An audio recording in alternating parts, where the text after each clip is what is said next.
आनंद भारती याद कैसे किए जाते हैं, तो केवल एक लाइन में आज हम अपनी व्याख्या को इस तरह से करें। ये वो थे जिनके कारण इंदिरा गांधी ने देश में इमरजेंसी लगा दी। आप यूं समझ लीजिए, ये वो थे जिनसे तंग आकर इंदिरा गांधी ने सुप्रीम कोर्ट की चीफ जस्टिस को बदल दिया। सुप्रीम कोर्ट में चीफ जस्टिस, जो कि सबसे सीनियर ऑर्डर का वकील हुआ, सीनियर ऑर्डर के जजेस हुआ करते थे, उनके पदक्रम को बदलकर दो जजेस को बाईपास करके अपनी पसंद के एक जज को चीफ जस्टिस बना दिया। ये वो थे जिन पर आए फैसले को पलटने के लिए इंदिरा गांधी जी द्वारा नियुक्त किए गए चीफ जस्टिस ने इंदिरा गांधी जी को खुश करने के लिए दोबारा से 13 जजेस की बेंच घोषित कर दी। लेकिन सुप्रीम कोर्ट के जजेस के विरोध करने के कारण आफ्टर ऑल वो चीज रुक पाई। यानी कि केशवानंद भारती भारतीय राज व्यवस्था में एक इतना लैंडमार्क डिसीजन है, और वो इंदिरा गांधी जी के तानाशाह बनने की जो स्टोरी है उसका मेन पिलर है। यानी एक तरह से अगर केशवानंद भारती ना हुए होते तो शायद आज इंडिया में डेमोक्रेसी ना होती, इंडिया बहुत पहले डिक्टेटरशिप में जा चुका होता। इंदिरा गांधी जी का जो इमरजेंसी का काल था, जिस समय पर उन्होंने इमरजेंसी से जस्ट पहले वो कॉन्स्टिट्यूशनल अमेंडमेंट किए थे जिसके चलते उन्होंने सब कुछ अपने कब्जे में लेने की कोशिश की, पार्लियामेंट के नाम पर सत्तारूढ़ पार्टी के कब्जे में लेने की कोशिश की, सुप्रीम कोर्ट ने कैसे भारतीय संविधान और भारत की डेमोक्रेसी को बचाया, उसकी वानगी है ये। क्या कहानी है, चलिए थोड़ा सा बेसिक रूप से समझा देता हूं, क्योंकि अगर मैं लाइन टू लाइन चलूंगा तो बहुत ज्यादा टाइम लग जाएगा। फिलहाल के लिए हल्की सी जानकारी आप ऐसे जान लीजिए। देखिए, जब हम भारतीय राज व्यवस्था की बात करते हैं तो उसमें एक चीज आप और हम सब अच्छे से जानते हैं जिसका नाम है फंडामेंटल राइट, मूल अधिकार। हम कहते हैं कि भारत के संविधान में जो हमें सबसे ज्यादा जबरदस्त चीज पसंद है वो क्या है? मूल अधिकार, भारत में रहने का अधिकार, जिसके माध्यम से हमें वो शक्तियां दी गई हैं कि एक भारतीय होने के नाम पर, एक इंडियन होने के नाम पर आपको ये सब मिलेगा।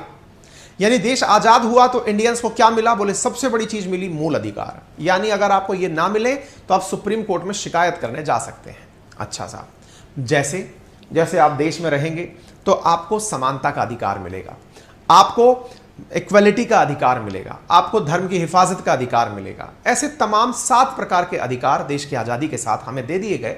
उनमें 7वां अधिकार प्रॉपर्टी का अधिकार हुआ करता था। यानी कि राइट टू प्रॉपर्टी आपका अधिकार है कि आप अपनी संपत्ति के मालिक हैं। ये अधिकार हमें दिए गए। फंडामेंटल राइट्स जब हम सभी को मिले तो हमने कहा कि इंडिया में रहना एक डेमोक्रेटिक कंट्री में रहने जैसा है, क्योंकि इंडिया अपने आप में लोगों के अधिकारों की रक्षा करने के लिए संविधान बना ली है। समय बीतता गया, भारतीय कानून में, भारतीय संविधान के अंदर 2 आर्टिकल ऐसे डाले गए, जब संविधान निर्माताओं ने उन्हें डाला था तो उन्हें लगा था कि कभी इनकी जरूरत पड़ेगी नहीं, पड़ भी गई तो इनको एज एन टूल यूज कर लिया जाएगा। जैसे जब एक नई कार बनाई जाती है तो उसमें एक छोटा सा टूल बॉक्स रखा जाता है, बहुत छोटा सा होता है, उससे आप नई कार नहीं बना सकते, उससे आप पुरानी कार को सुधार नहीं सकते।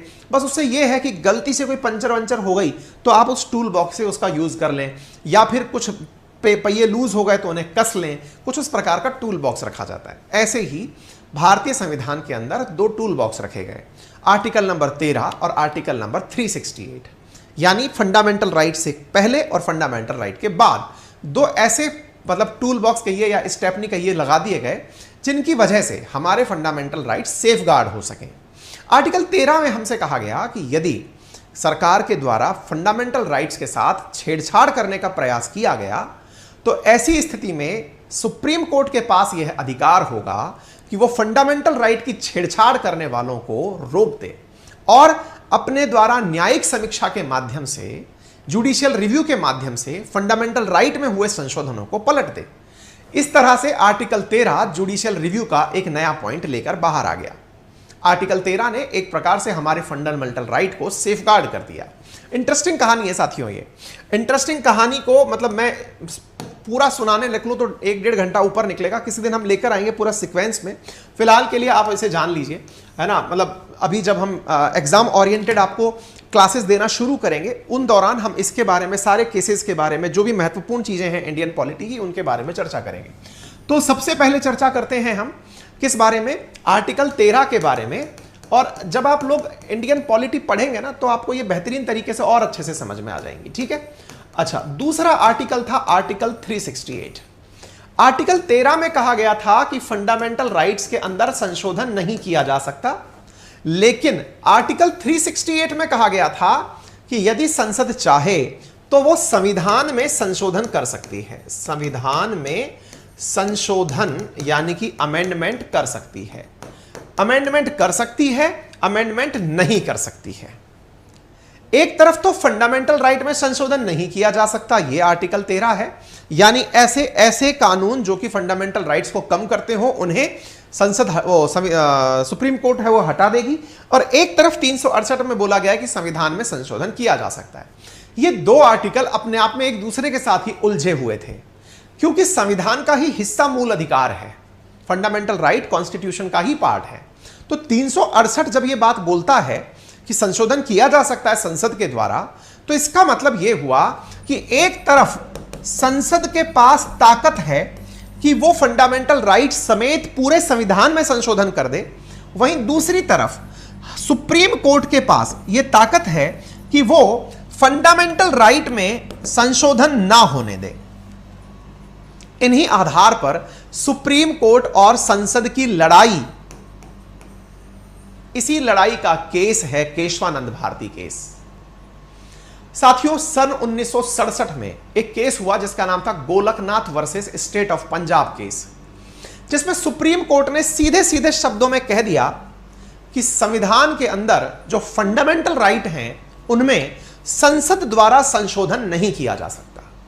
संसद द्वारा फंडामेंटल राइट्स में संशोधन नहीं किया जा सकता। यह 1967 का एक लैंडमार्क डिसीजन था जिसे गोलकनाथ केस के नाम से जानते हैं, Golaknath versus state of Punjab के नाम से जानते हैं। गोलकनाथ केस 1967, और इस केस के पूरे होने के बाद में इंदिरा गांधी जी को लगा कि अगर मैं फंडामेंटल राइट में संशोधन नहीं कर पाई तो फिर मैं कैसे फंडामेंटल राइट के नाम पर जो आर्टिकल 31 दिया गया है उसमें संशोधन कर पाऊंगी। आर्टिकल 31 क्या था? आर्टिकल 31 था संपत्ति का अधिकार, राइट टू प्रॉपर्टी, जिसमें क्या होता था? इसमें होता था कि जो व्यक्ति अपनी संपत्ति का मालिक है उससे उसे कोई नहीं छीन सकता, इंक्लूडिंग सरकार भी नहीं छीन सकती। लेकिन जब हमारा देश आजाद हुआ था उस समय तक हमारे पास जो जमीनें हुआ करती थी वो कुछ ही संपन्न वर्ग के लोगों के पास हुआ करती थी, बाकी लोग तो वहां पर किसानी करने का काम करते थे, क्योंकि हमारे देश में उस समय पर जो जमींदारी व्यवस्था, लैंड होल्डर व्यवस्था थी अंग्रेजों के काल की, उसमें लैंड होल्डर्स के पास ही हजारों बीघा जमीन हुआ करती थी, आम आदमी के पास जमीनें नहीं हुआ करती थी। ऐसी स्थिति में सरकार के लिए यह मजबूरी था कि वो जो जमीन है उसको लिया जाए और लेकर आम जन में बांटा जाए। आम जन में बांटने के लिए आर्टिकल 31 बहुत बड़ा रोड़ा था, क्योंकि आर्टिकल 31 फंडामेंटल राइट के माध्यम से यह कह चुका था कि फंडामेंटल राइट में संशोधन नहीं किया जा सकता। इसका मतलब आर्टिकल 31 में भी संशोधन नहीं किया जा सकेगा। साथियों, कॉन्स्टिट्यूशनल अमेंडमेंट नंबर 1 के अंदर शेड्यूल 9 जोड़ा गया, जिसमें यह कहा गया शेड्यूल 9 के अंदर कि यदि ऐसा लगता है केंद्र सरकार को या संविधान निर्माताओं को या फिर वो जो अपने पार्लियामेंटेरियंस हैं उनको ऐसा लगता है कि कोई ऐसा कानून हो जिसकी वजह से उन्हें प्रॉपर्टी के अधिकार में कोई संशोधन करना है, तो उन पर किसी भी प्रकार का प्रश्न सुप्रीम कोर्ट में खड़ा ना करना हो तो उन्हें शेड्यूल 9 में यानी अनुसूची 9 में डाल दिया जाए। अनुसूची 9 एक प्रकार का बाईपास बनकर आया किस चीज का? फंडामेंटल राइट को कर्टेल करने का। इसी का लाभ उठाते हुए बहुत सारी राज्य सरकारों ने फंडामेंटल राइट को कट शॉर्ट करने के लिए या फिर यह कहिए कि प्रॉपर्टी के अधिकार को लोगों से लेकर जनता में बांटने के लिए कानून बनाने शुरू किए। शुरुआत हुई, बहुत सारे राज्य इसमें इन्वॉल्व हुए, चर्चा पहुंची केरल तक। केरल सरकार ने इसी आधार पर प्रेरित होते हुए अपना एक लैंड रिफॉर्म एक्ट पारित किया, जिसके तहत उन्हें जितनी भी मठ या फिर ऐसे लोग जिनके पास बहुत ज्यादा जगह है उनको कब्जे में लेना था। ऐसे ही एक मठ, इडियार मठ, जिसके सम्महंत हुआ करते थे केशवानंद भारती, इनके मठ पर भी सरकार का बुलडोजर चल गया। यानी एक प्रकार से इस मठ की जमीन को कब्जाने के लिए सरकार निकल पड़ी। जब जमीन को कब्जाने के लिए निकल पड़ी तो ऐसी स्थिति में केशवानंद भारती सुप्रीम कोर्ट पहुंचते हैं और कहते हैं कि आर्टिकल 31 की पैरवी के लिए मैं सुप्रीम कोर्ट नहीं आया कि राइट टू प्रॉपर्टी मेरा है या नहीं, लेकिन मैं चूंकि एक धार्मिक मठ हूं